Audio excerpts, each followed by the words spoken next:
Welcome to AP talks YouTube channel. అందరికీ నమస్కారం అండి.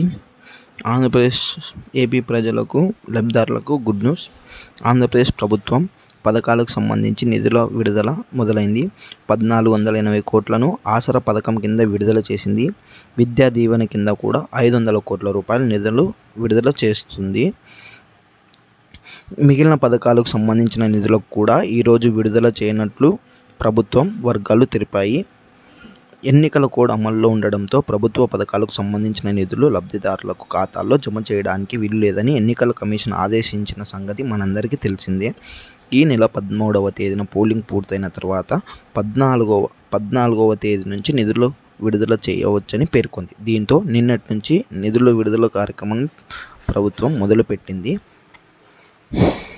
మరెన్నో అప్డేట్స్ కోసం మన ఛానల్ సబ్స్క్రైబ్ చేసి, షేర్ చేసి, లైక్ చేసి నాకు సపోర్ట్ చేయండి.